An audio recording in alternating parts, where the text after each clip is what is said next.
ሰላም የተወደዳችሁ የሪሳት ቴሌቪዥን ተከታታዮች፣ ለዛሬ ነሐሴ 27 ቀን 2026 የተሰናዱ የምሽት ዜናዎችን ወደ እናንተ ማድረስ እንጀምራለን። እንድትከታተሉን በአክብሮት እንጠይቃለን። አበይት ነጥቦቹም በቅድሚያ ህወሓት በትግራይ ህዝብ ላይ ማህበራዊ ቀውስ የፈጠረ ኃይል መሆኑን ተገለጸ። ህወሓት እድሜያቸው ያልደረሱ ታዳጊዎችን በማስገደድ ወደ ጦርነት ያስገባ መሆኑን ተገለጸ።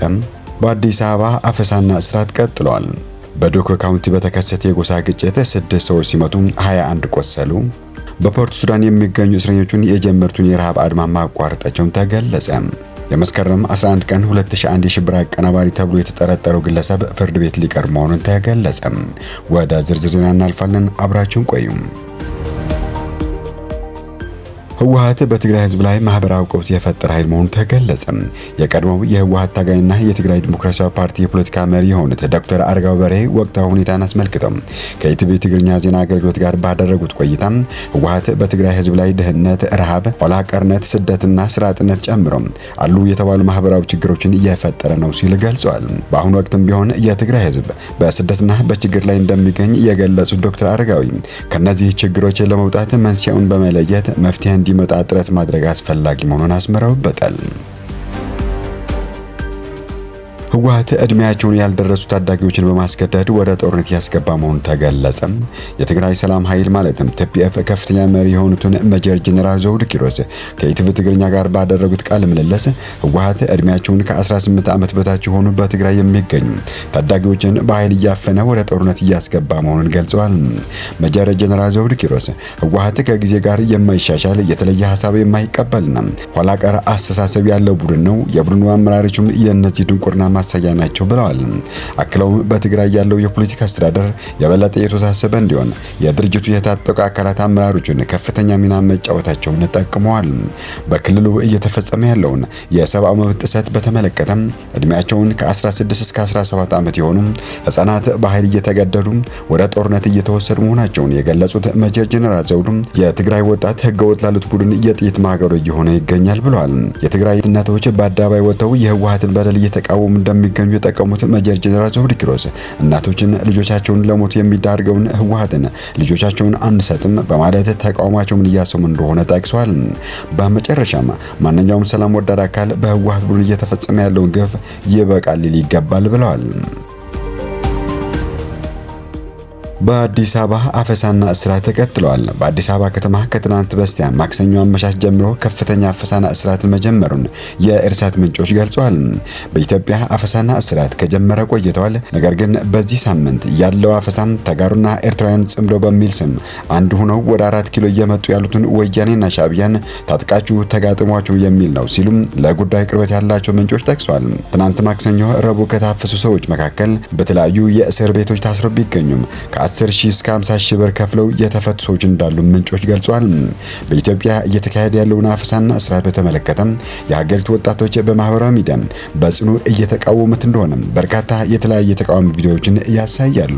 ከአንድ ወር ገደማ በፊትና ባለፈው ሰኞ የታፈሱ ሰዎች መካከል አንዳንዶቹ ወደ ማሰልጠኛ ካምፕ እየተወሰዱ ሲሆን አንዳንዶቹ ደግሞ እስካሁን በእስር ላይ እንደሚገኙ ቤተሰቦቻቸውን የሰጡት መረጃ ያሳያል። እስካሁን ከታፈሱና ከታሰሩ ኤርትራውያን መካከልም በርካቶቹ ገንዘብ በመክፈል ሲፈቱም መታወቂያና የስደተኛ መረጋገጫ ወረቀት የሌላቸው ግን እስካሁን በእስር ላይ እንደሚገኙ ጉዳዩን የሚከታተሉ ምንጮች ጠቅሰዋል። ኢትዮጵያም በአሁኑ ወቅት ለወጣቶች የማትሆን አፈሳና እስራት እንዲሁም የግዳጅ ወታደራዊ ምልመላ የሚካሄድባት ሀገር ሆናለች ሲሉም ኢርሳት ያነጋገራቸው ፖለቲከኞችና ምሁራንን ገልጸዋል።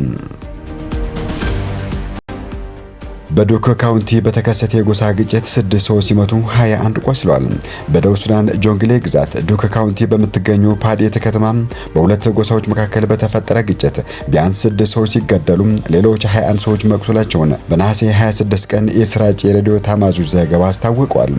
የዶኮ ካውንቲ ኮሚሽነር ጆን ቻቲም ለሬዲዮ ታማዙጅ በሰጡት መረጃ ግጭቱ የአንጋክና የሪክ ጎሳዎች አባላት ያሳተፈ ሲሆን የተጀመረው ከበቀል ግድያ ጋር በተያያዘ መሆኑን ገልጸዋል።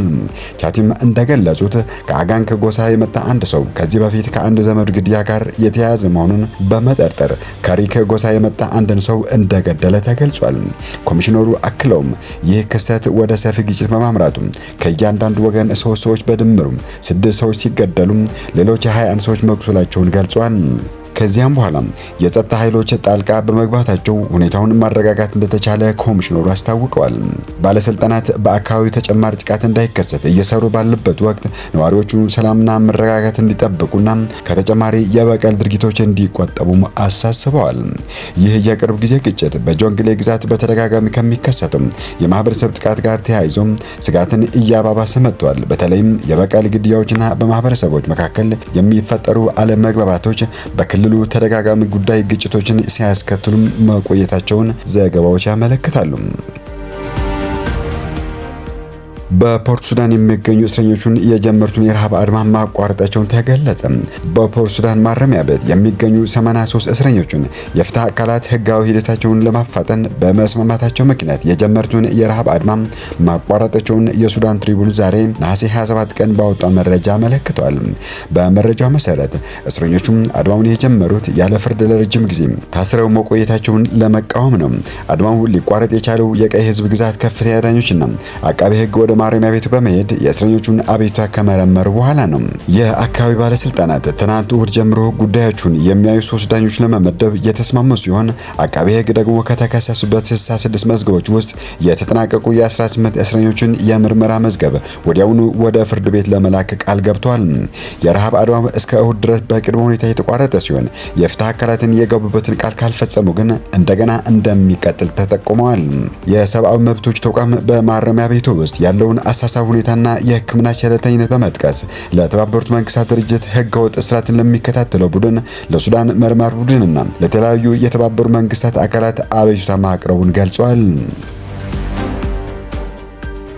የመስከረም 11 ቀን 2001 የሽብር አቀናባሪ ተብሎ የተጠረጠረው ግለሰብ ፍርድ ቤት ሊቀርብ መሆኑ ተገለጸ።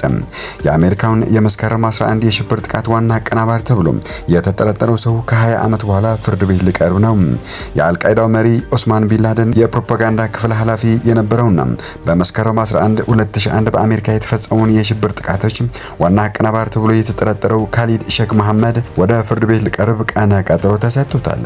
በአልቃይዳ ከፍተኛ አባልነት እንዲሁም ሌሎች በርካታ ጉዳይ የሽብር ጥቃቶችን እንዳቀደ በሰፊው የሚነገርለት ካሊድ ሼክ መሐመድ በጎርጎሪያኑ 2003 ተይዞ ኩባ በሚገኘው የጓንታናሞ ቤይ እስር ቤት ለ20 ዓመታት ያህል በእስር አሳልፈዋል። የአሜሪካ የአየር ኃይል ዳኛ ረቡዕ ዕለት መሐመድና 3 ተከሳሾች በሰኔ 2028 ወታደራዊ ፍርድ ቤት እንዲቀርቡ አዘዋል።